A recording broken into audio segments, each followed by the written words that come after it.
मैं Divya Deepak Tripathi Saraswati group of colleges के इस डिजिटल प्लेटफॉर्म आपका फिर से स्वागत करते हैं। दोस्तों, हम लोग पिछली कक्षाओं में डीएलएड चतुर्थ सेमेस्टर के अंतर्गत सामाजिक अध्ययन विषय जो आपका 5वां पेपर है उसमें राष्ट्रीय आंदोलन के बारे में पढ़े थे। पिछली कक्षा में हमने देखा कि किस प्रकार चौरी चौरा कांड होता है। उस चौरी चौरा कांड के कारण महात्मा गांधी ने क्या किया, अपना पूरा का पूरा असहयोग आंदोलन की समाप्ति की घोषणा कर दी। उसके प्रतिफल में भारत में अनेक संगठनों का निर्माण होता है, अनेक भारत में जो भी आंदोलन चल रहे थे उसमें काफ़ी परिवर्तन होता है और उसी परिवर्तनों में से एक प्रमुख है आपका ये काकोरी कांड। ठीक है, ये क्या कांड था, इसमें क्या चीज़ें हुआ था, इसके बारे में हम लोग डिटेल में पढ़ेंगे। इस काकोरी कांड के बारे में डिटेल में पढ़ेंगे। सबसे पहले दोस्तों हम लोग पृष्ठभूमि समझते हैं। इसको समझने के लिए हम लोग शुरुआत करते हैं। शुरुआत क्या होता है, शुरुआत हम लोग करते हैं वही पुराना दिन जिस पर आखिरी में हम लोग ने क्या किया था, अपना चैप्टर छोड़ा था। मतलब 12 फरवरी 1922। 12 फरवरी 1922 क्या हुआ था इस दिन? इस दिन महात्मा गांधी जी के द्वारा काकोरी हत्याकांड के विरोध में क्या किया गया, असहयोग आंदोलन जो चल रहा था इसकी क्या कर दी थी, इसको समाप्त घोषणा कर दिया गया कि यह असहयोग आंदोलन आज के बाद क्या होगा, अब नहीं चलेगा। अब जब जैसे ही 12 फरवरी को असहयोग आंदोलन की समाप्ति की घोषणा की जाती है, कांग्रेस में भी देखा जाए या आम जनजीवन में जिनको लगता था कि अब हमको स्वराज मिल जाएगा, क्योंकि ये जो आंदोलन था बड़े व्यापक पैमाने पर पूरे भारत में चल रहा था, सब लोग इसका विरोध करने लगे। इसके प्रतिफल क्या हुआ, इसके प्रतिफल 3-4 घटनाएं घटित हुई जिसको हम लोग एक एक करके देखेंगे।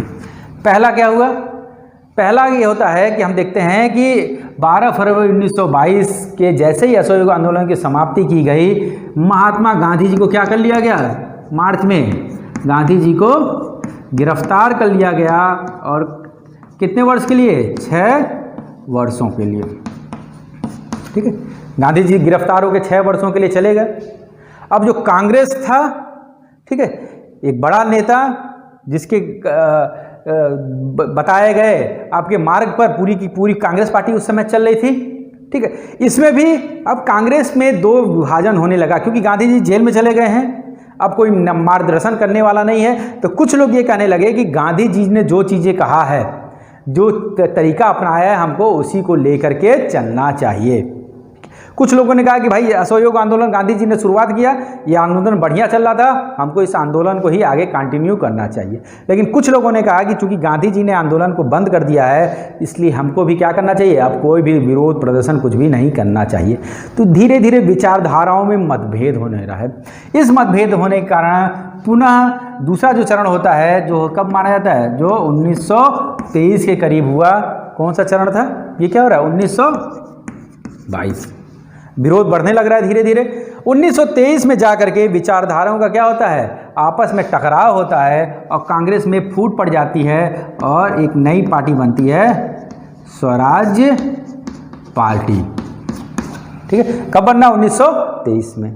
बनाने वाले कौन है, कांग्रेस के प्रमुख नेतागण, जैसे हम देख सकते हैं कि CR दास हैं, ठीक है, मोतीलाल नेहरू हैं।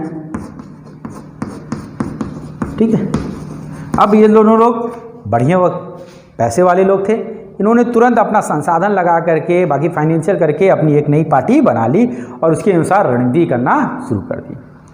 तो एक तरफ पुराने पार्टी से जुड़े हुए लोग, मूल कांग्रेस जो गांधी जी की चल रहे हैं, दूसरा क्या हो गया, स्वराज पार्टी जो भी इस मत को नहीं मानते थे, उन्होंने कहा कि ठीक है, हम संवैधानिक ढंग से विरोध तो करेंगे लेकिन हम अलग पार्टी बना लेते हैं। लेकिन कुछ ऐसे भी लोग थे जिनको ये लगने लगा कि नहीं, गांधी जी के तरीकों से हमको नहीं मिलेगा, क्योंकि हमने 1 साल 1.5 साल 2 साल करके देख चुका, हमको इससे कोई फायदा नहीं होगा। हमको इन अंग्रेजों के खिलाफ क्या होगा, एक सशक्त आंदोलन चलाना होगा। तो जितने भी युवा वर्ग थे, हम कह सकते हैं युवा लोग थे, उनको ये लगने लगा कि अब क्या होने लगा, हमको एक नए तरीके से पूरा का पूरा आंदोलन चलाना होगा। तो इन युवाओं ने मिलकर के 1924 के आसपास क्या करना, अनेक संगठनों का निर्माण करना शुरू कर दिया। और ये संगठन क्या थे, यही संगठन कहलाते हैं आगे चल के क्रांतिकारी संगठन। ठीक है, अब एक युवा जितने थे जोश से भरे हुए, सबने क्या किया, क्रांतिकारी संगठनों का निर्माण करना शुरू किया। होप आप इसको नोट कर लीजिए या स्क्रीनशॉट ले लीजिएगा। हम इसको आगे बढ़ते हैं। अब इस क्रांतिकारी संगठनों के बारे में पढ़ते हैं जो भारत के उत्साही युवकों ने क्या किया था, इसका निर्माण करना शुरू किया था।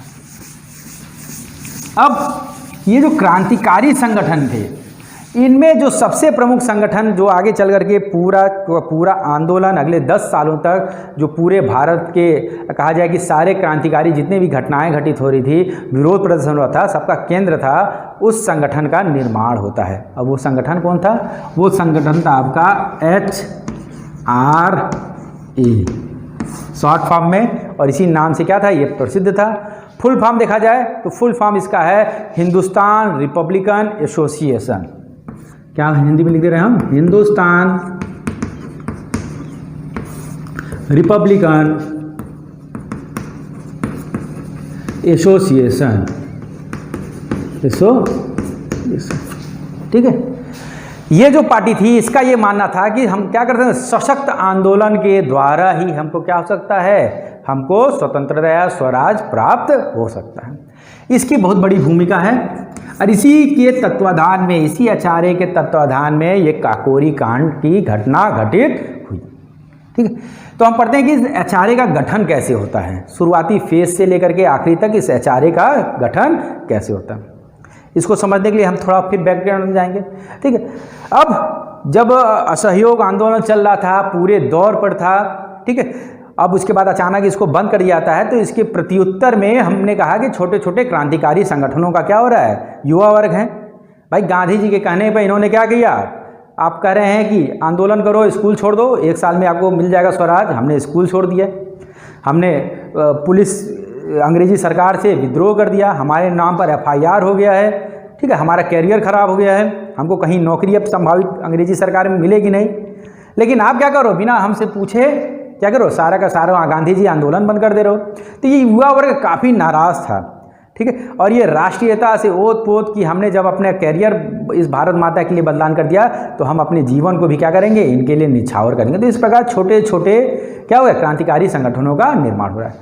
उसी समय बंगाल की बात करें, हम देखते हैं पूरे के पूरे सेंटर का गढ़ क्या है, बंगाल। बंगाल में एक क्रांतिकारी संगठन रहता है जिसका नाम रहता है अनुशीलन समिति। क्या नाम रहता है, अनुशीलन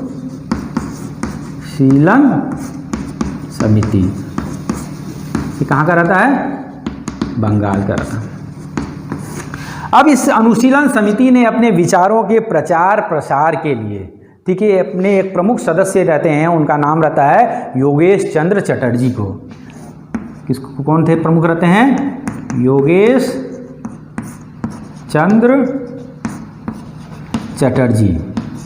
चटर्जी जी को भेज दिया संयुक्त प्रांत में। संयुक्त प्रांत मतलब ये आधुनिक उत्तर प्रदेश। टाइम क्या रहता है, जुलाई 1923। तो उन्होंने जुलाई 1923 को 22 को असहयोग आंदोलन हुआ, तो योगेश चंद्र चटर्जी को भेज दिया। योगेश चंद्र चटर्जी कहाँ आ गए, संयुक्त प्रांत में आ गए। ठीक है, अपना प्रचार प्रसार करना शुरू कर दिया। ठीक है, अनेक छोटे छोटे युवाओं से मिलना शुरू हो गया। उसी समय एक और व्यक्ति रहते हैं जो प्रथम विश्व युद्ध के बाद बड़ा एक्टिव थे इन सब घटनाओं के लिए, और छोटे छोटे वो भी क्या कर रहे थे, सशक्त आंदोलनों के द्वारा अंग्रेजों का विरोध कर रहे थे। वो क्या थे, वो थे सचिंद्र नाथ सान्याल। नाम लिख दे रहे हैं यहाँ पर, उनका नाम क्या था, सचिंद्र नाथ सान्याल। ये भी संयुक्त प्रांत में जो भी छोटे छोटे राजनीतिक संगठन थे, ठीक है, क्रांतिकारी संगठन थे, उनमें क्या करते थे, एकजुटता करने का, एकता या एकजुटता संगठित करने का ये प्रयास में लगे हुए थे सचिंद्रनाथ सान्याल जी। ठीक है, इधर योगेश चंद्र चटर्जी जी। एक और बड़े प्रसिद्ध नेता थे जो भारत के बाहर रह करके क्या कर रहे थे, इन क्रांतिकारी संगठनों का निर्माण, उसको फंडिंग और विचारधाराओं को आगे बढ़ाने का काम कर रहे थे, लाला हरदयाल। नाम उनको याद रखिए, उनका नाम रहता है लाला हरदयाल जी। ठीक है, इनके अनेक राजनीतिक हम लोग पढ़ेंगे, जब क्रांतिकारी विचारधाराओं को पढ़ना शुरू करेंगे तो इन्होंने अनेक क्रांतिकारी इस तरह के संगठनों का निर्माण किया था, विदेश में रख करके ये इस कार्यक्रम को आगे बढ़ा रहे थे। लाला हरदयाल जी ने चिट्ठी लिखा, उस समय एक युवा नेता थे, ठीक है, कौन थे, राम प्रसाद बिस्मिल जी को। राम प्रसाद बिस्मिल जी को लिखा कि आप जाइए, आप किससे मिले, इस सचिंद्रनाथ सान्याल जी से मिलिए और आप लोग मिल करके एक ऐसे संगठन का निर्माण कीजिए जो इन सब आगे चल करके क्रांतिकारी घटनाओं को और तेजी के साथ आगे बढ़ाना शुरू किया। अब जो राम प्रसाद बिस्मिल थे, इन्होंने संपर्क करना शुरू किया, ठीक है। और ये किससे मिलते हैं, जा करके इलाहाबाद में सचिंद्रनाथ सान्याल जी के घर जा करके इनसे मिलते हैं। सचिंद्रनाथ सान्याल संगठन कर रहे थे, आगे बढ़ा रहे थे। इसी दौरान इनकी मुलाकात योगेश चंद्र चटर्जी के साथ भी हो गया था। सभी लोग मिलकर के क्या करते, अपना राजनीतिक वो सारा कुछ चला रहे थे। और अंत में ये सभी लोग आपस में मिलते हैं और डिस्कस करते हैं, और डिस्कस करने के बाद एक संगठन का संविधान लिखा आता है। और इस प्रकार HRA या हिंदुस्तान रिपब्लिकन एसोसिएशन की स्थापना होती है। इसको आप नोट कर लीजिए, ठीक है, मिटा देते हैं। अब एक तरफ राम प्रसाद बिस्मिल जी, सान्याल जी, चटर्जी जी, सभी लोग मिलकर क्या कर रहे हैं, अब बैठक कर लिए। इसके बाद इस संगठन का जो बैठक होता है, उस बैठक के होता है एक, और बैठक ऑर्गेनाइज होता है, कब होता है वो 3 अक्टूबर 1924 को। 3 अक्टूबर 1924 को कहाँ पर, कौन सा स्थान रहता है, कानपुर। कानपुर में एक बैठक आयोजन होता है जिसमें कौन कौन रहते हैं, और जिसमें, ठीक है, राम प्रसाद बिस्मिल जी रहते हैं, जिसमें सचिंद्रनाथ सान्याल रहते हैं, जिसमें बंगाल से आए थे योगेश चंद्र चटर्जी रहते हैं, ठीक है, और अलग अलग क्रांतिकारी युवा लोग रहते हैं। सभी लोग मिल करके फॉर्मली इस HRA का गठन करते हैं, हिंदुस्तान रिपब्लिकन एसोसिएशन का गठन करते हैं।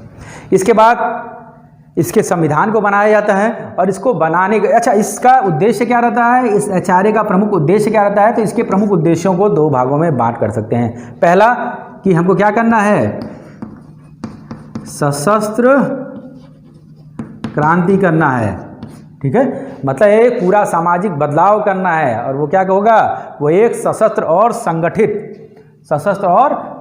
एक संगठन के द्वारा क्या होगा, एक क्रांति करेंगे। किस चीज़ की प्राप्ति के लिए क्रांति करेंगे, तो क्रांति होगा क्या, संयुक्त राज्य गणतांत्रिक संघ। भारत को क्या बनाने के लिए, भारत को हमको क्या बनाया है, संयुक्त राज्य गणतांत्रिक संघ, ठीक है, हमको भारत को, ठीक है, संयुक्त राज्य गणतांत्रिक संघ बनाना है। तो ये क्या थे, इनके 2 उद्देश्य रहते हैं। समाजवाद की यहाँ पर स्थापना होगी, जो यहाँ पर इस समय प्रेजेंट टाइम में आपका जो सिस्टम साम्राज्यवाद है उसका हम लोग विरोध करेंगे, समाजवाद का भारत में करेंगे, ठीक है, काफ़ी कुछ रशियन विचारधाराओं से प्रभावित, ठीक है। और इस प्रकार इस संगठन का निर्माण 1924 में हो गया। 2 उद्देश्य सेट किए गए, ठीक है। इसके बाद दिसंबर, उसी महीने में 31 दिसंबर 1924 से लेकर के 1 जनवरी अगला साल आ गया था 1925 के बीच इसका संविधान बना करके इसको पर्चों के रूप में बना करके बांटा जाता है, ठीक है। एक आता है पीला पर्चा, कॉन्सेप्ट आता है पीला पर्चा किससे संबंधित है, कंपटीशन पूछता है। तो इनका जो भी 6 पेज का जो भी संविधान था वो किस कागज में था, किस कलर में था, पीले पर्चे के रूप में करके इसको बांटा जाता है। तो इसीलिए इनके संविधान को पीला पर्चा भी कहा जाता है, ठीक है। अक्सर क्वेश्चन पूछ देता है, हम लोग कंफ्यूज जाते हैं कि पीला पर्चा क्या है, हम नहीं बता पाते हैं, ठीक है। तो इस प्रकार इसका संगठन हो गया, निर्माण हो गया। इसके बाद जब ये संगठन हो जाता है, सारा कुछ हो जाता है, तो जो ये आपके HRA का जो भी आगे रहता है, ठीक है, तो इसको बनाने वाले दो प्रमुख लोग रहते हैं। कौन कौन रहते हैं, सचिंद्रनाथ सान्याल जी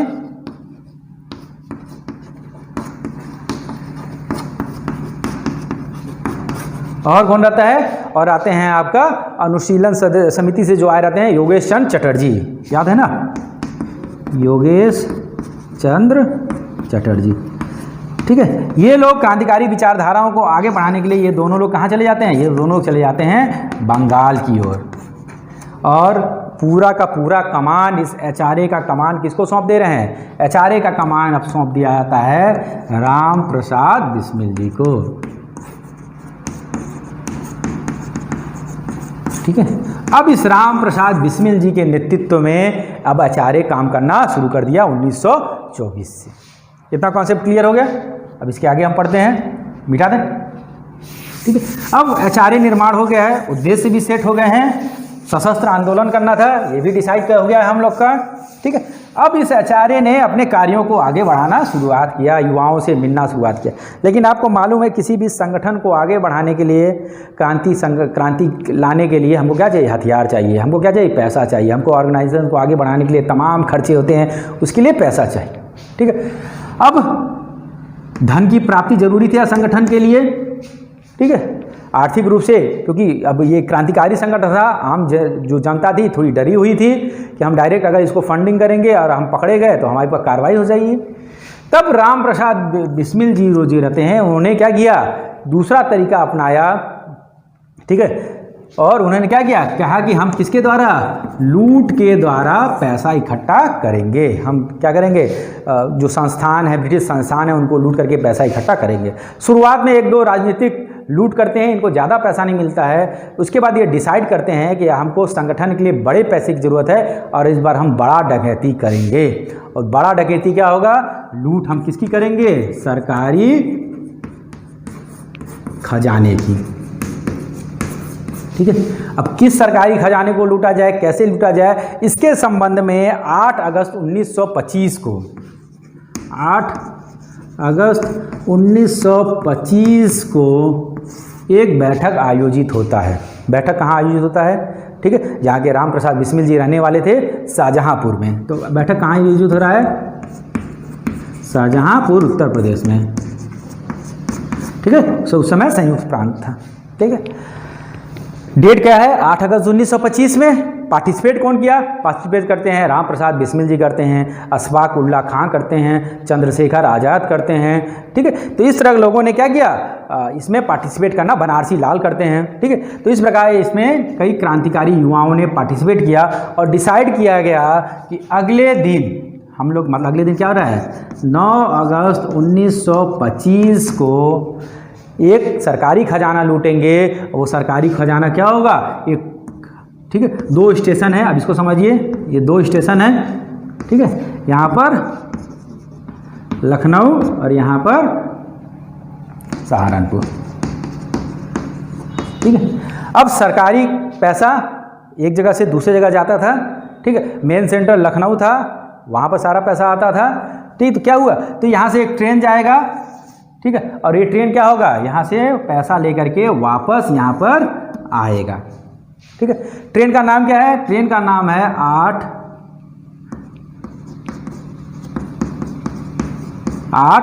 ठीक है, लखनऊ सहारनपुर ट्रेन था। और जब ये वापस आएगा तो इसका नाम क्या हो जाएगा? 8 डाउन सहारनपुर लखनऊ। ठीक है, रेलगाड़ी 8 डाउन मतलब वापस। ठीक है, अब ये डिसाइड किया जाता है कि बीच में एक स्टेशन पड़ेगा काकोरी, छोटा सा स्टेशन रहेगा। उसके आसपास हम लोग क्या करेंगे? इस रेलगाड़ी को रोकेंगे और यहाँ के डिब्बों को, जिसमें सरकारी पैसा रखा है, उस डिब्बों को चुराएंगे और यहाँ से हम लोग भाग जाएंगे, पैसा लेकर के भाग जाएंगे। और इसमें डिसाइड किया गया कि किसी भी आम जीवन को क्या होगा? नुकसान नहीं पहुँचाएगा, क्योंकि उस समय ना रेल कहीं लिखा था पैसेंजर गाड़ी कहीं रहता है, क्योंकि उस समय एक ही ट्रेन चलता था, उसी में माल भी लगा था, माल गाड़ी भी वही रहता था, पैसेंजर गाड़ी भी वही रहता था। तो उसी में एक डिब्बे में ये सारा पैसा रखा हुआ है, उसमें कुछ यात्री भी बैठे थे। अब दिन आ गया है 9 अगस्त 1925 में। सभी लोग, जितने भी क्रांतिकारी लोग हैं, सभी लोग क्या हो गए? सहारनपुर में बैठ जाते हैं। ठीक है, सहारनपुर में बैठने के बाद ट्रेन चल देता है। जैसे ही काकोरी स्टेशन के पास आता है ये ट्रेन, ठीक है, क्योंकि ये सारा घटनाक्रम कहाँ हो रहा है? काकोरी में। काकोरी स्टेशन के पास जैसे ही आते हैं, ये लोग क्या करते हैं? सेकंड क्लास में बैठे थे ये लोग, ट्रेन का जंजीर जो रहता है उस जंजीर को खींच देते हैं। ट्रेन रुक गया। वहाँ से ये लोग आते हैं, उस समय पिस्टल रखे थे। ठीक है, जर्मन पिस्टल रखे थे, उससे जितने भी 4 पिस्टल ये लोग यूज़ करते हैं। ठीक है, उसको अंग्रेज़ अधिकारियों को डराते हैं। उस डिब्बे को क्या करते हैं? खोलते हैं, वहाँ से सरकारी जो खजाना रहता है डिब्बे में रखा था उसको लेते हैं और लूट पर के क्या करते हैं? भाग जाते हैं। ठीक, इसी लूटपाट की घटना में, ठीक है, गलती से इनके हाथ से बंदूकों से फायरिंग हो जाता है और एक व्यक्ति मारा जाता है। इसका नाम क्या रहता है? अहमद अली। अहमद अली एक यात्री रहता है ये। ठीक है, वो अपनी पत्नी को देखने के लिए उतरा था। क्यों ट्रेन रुक गया है? क्या चीज़ है, उसी अफरा तफरी में गोली गलती से चल जाता है और अहमद अली की क्या हो जाती है, मृत्यु हो जाती है। अब ये लोग पैसा लूटते हैं। टोटल पैसा कितना मिला था तो इसके बारे में भी डिटेल लिख लीजिए। पैसा मिलता है इनको लगभग 4,500 करीब, डेटा अगर रखना चाहें तो 4,553 रुपये, 4,553 रुपये, ठीक है। 3 आना और 60 पैसे, 3 आना उस समय आना चलता था और 60 पैसे। ये लोग अब पैसा ऐसा ले करके लूट पाट करके भाग जाते हैं, ठीक है। गलती से किसी का जो आपका, क्योंकि चेहरा भी छुपाना था, ठीक है, तो जो आपका ओढ़नी ओढ़े थे वो गिर जाता है वहाँ पर, ठीक है। अगले दिन सारे न्यूज़पेपर में ये घटनाक्रम घटित हो जाता है। न्यूज़पेपर में आ जाता है कि क्रांतिकारियों ने क्या किया, व्यक्तियों ने सरकारी खजाने को लूट लिया, ठीक है। तुरंत आनंद फानन में अंग्रेजी सरकार क्या करती है, एक जांच कमेटी बैठा देती है। जांच कमेटी क्या रहता है, कब बैठाया जाता है, जांच कमेटी का बैठाने का जाता 14 अगस्त 1925 को। कब, 14 अगस्त 1925 को जांच कमेटी बैठ जाती है। जांच कमेटी के अध्यक्ष कौन रहता है, जांच कमेटी के अध्यक्ष रहते हैं R.A. हर्टन। कौन रहता है, R.A. हर्टन, ठीक है। ये जो रहते हैं R.D. हर्टन रहते हैं, ये खुफिया विभाग में सहायक उपनिरीक्षक के पद पर होते हैं, ठीक है। क्या होते हैं ये खुफिया विभाग से संबंधित है और वहाँ पर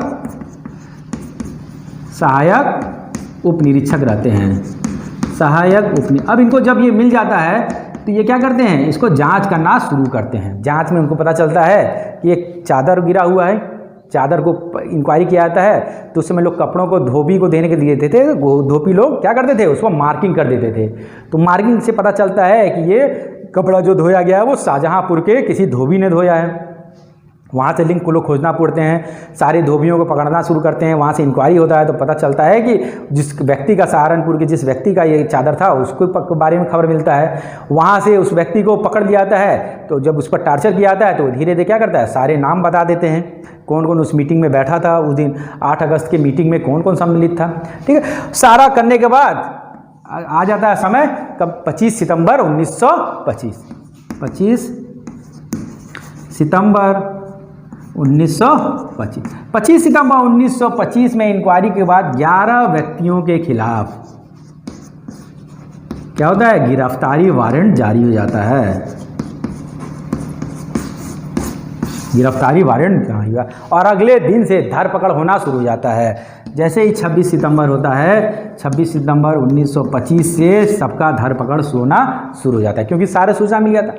कभी कभी क्वेश्चन पूछा जाता है कि सबसे पहला व्यक्ति कौन पकड़ा गया था इस दौरान, तो सबसे पहला व्यक्ति पकड़े थे गोविंद चरण, क्योंकि ये क्रांतिकारी जो रहते हैं अधिकांश लोग लखनऊ और बाकी जगह भाग जाते हैं। तो गोविंद चरण कहाँ से पकड़ लिए गए, लखनऊ से। एक बनारसी दास रहते हैं, बनारसी दास कहाँ से पकड़ लिए गए, बनारसी दास कहाँ से पकड़ लिए गए, ये पकड़ लिए गए शाहजहाँपुर से, ठीक है। स्टार्टिंग में 11 में से 6 लोग क्या होते हैं, पकड़ लेते हैं, 5 लोग नहीं पकड़े जाते हैं। अब पुलिस टार्चर करना शुरू कर देती है।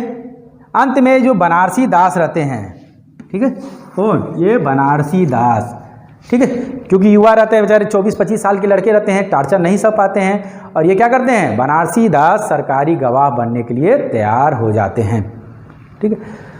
अब सरकारी गवाह बन गए, इनके गवाही के आधार पर मुकदमा चलता है। मुकदमा चलने के बाद सब पर आरोप सिद्ध होता है और अंत में उसी समय ये सारा जो कार्यक्रम चलता है, जितने लोग गिरफ्तार हुए थे उनको अधिकांश लोग को फांसी जाता है। अच्छा, ये सारा योजना कौन बनाया था, सारा योजना बनाया था, इस सारा काकोरी कांड का योजना बनाया था 2 लोग का नाम आता है। कौन कौन से लोग हैं, आता है राम प्रसाद बिस्मिल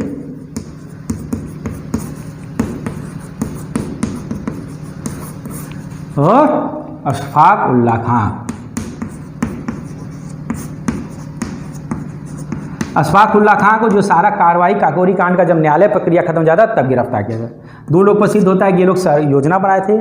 क्रियान्वयन कौन कौन किया था, ठीक है, पार्टिसिपेट कौन किया था, ठीक है। पार्टिसिपेट में कई लोग का नाम आता है, जैसे चंद्रशेखर आज़ाद,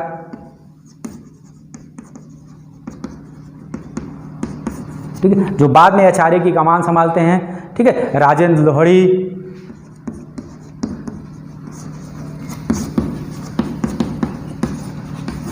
और किसका नाम आता है, रोशन सिंह। इन जैसे क्रांतिकारियों का नाम आता है, ठीक है, और भी कई लोग थे, ठीक है। मुकदमा चलने के बाद अब 4 लोगों को फांसी की सजा दे दी जाती है। कौन कौन रहते हैं, राम प्रसाद बिस्मिल जी, अशफाक उल्ला खां जी, राजेंद्र लहड़ी और रोशन सिंह। इन लोगों को क्या किया जाता है, 3-4 दिन के अंतराल पर फांसी दिया जाता है। हम देखते हैं चंद्रशेखर आज़ाद बाद में पूरे अचार्य की कमांड संभालते हैं और अंत में ये भी क्या करते हैं, लड़ते लड़ते वीरगति को प्राप्त होते हैं।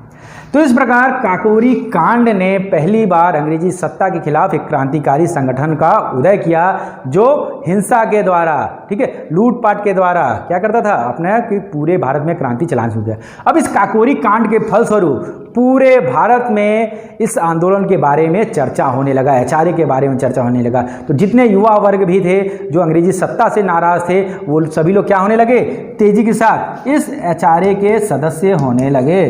बाद में इसका नाम चेंज हो जाता है, ठीक है, ठीक है। जब चंद्रशेखर आज़ाद और भगत सिंह मिलकर के इसको क्या करते हैं, फिर से आगे करते हैं, अगली क्लास में पढ़ेंगे। ज़्यादा से ज़्यादा युवा इसमें हो जाते हैं और ये सारा का सब कांग्रेस भी विरोध प्रदर्शन करना शुरू कर दिया, ठीक है। युवा वर्ग भी इससे आंदोलन से जुड़ गया और सबने मिलकर के इन अंग्रेजों के खिलाफ भारत के क्रांतिकारी आंदोलनों की शुरुआत की। ये टोटल था आपका काकोरी कांड के बारे में। अगले क्लास में हमने नए किसी आंदोलन के बारे में पढ़ते हैं। इसके साथ आज का क्लास समाप्त करते हैं। धन्यवाद।